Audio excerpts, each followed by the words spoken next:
చోట ఉంటే.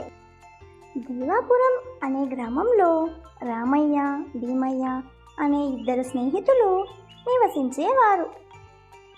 రామయ్య చాలా తెలివైనవాడు, భీమయ్య అమాయకుడు. కానీ భీమయ్య బలంగా ఉంటాడు. ఇద్దరు పని కోసం నగరానికి బయలుదేరారు.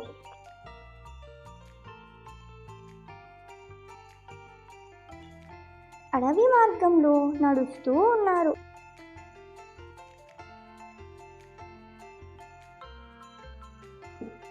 చీకటి పడేలోగా నగరానికి చేరుకోవాలన్న రామయ్య.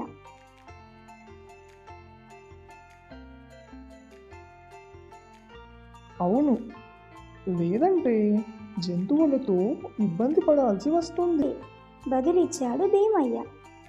కొంత దూరం నడిచాక వాళ్లకు ఒక మామిడి చెట్టు కనిపించింది.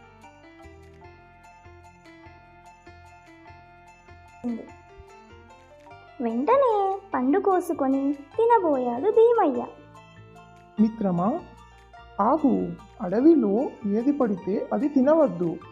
కొన్ని విషపూరితమైనవి ఉంటాయి అంటూ చెట్టును పరిశీలించాడు రామయ్య.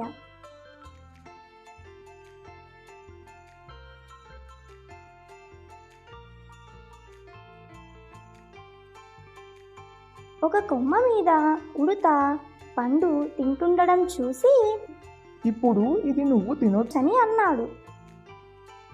ఇప్పటి వరకు వద్దని ఇప్పుడెందుకు తినమంటున్నావు? అడిగాడు భీమయ్య. ఉడుతను చూపించి, అది ఈ చెట్టు పండ్లే తింటుంది, బాగానే ఉంది కదా, అంటే మనము తినొచ్చు అన్నాడు రామయ్య.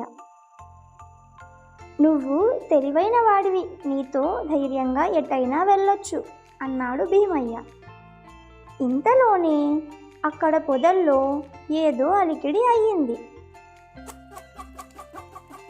వెంటనే రామయ్యను చెట్టు ఎక్కించి మెల్లగా ఆ పొద దగ్గరికి వెళ్ళి చూశాడు భీమయ్య.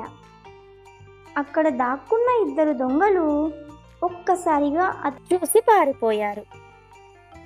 దొంగలను భలే ఎదిరించావు మిత్రమా.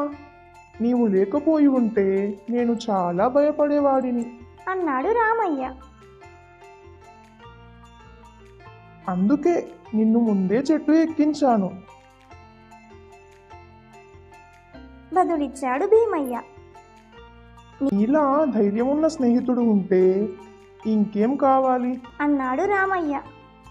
తెలివి, ధైర్యం వేరు వేరు, కానీ రెండూ ఒకే చోట ఉంటే ఎంత కష్టమైనా ఏదైనా సాధించవచ్చు అనుకుంటూ నడక సాగించారు వాళ్ళిద్దరూ.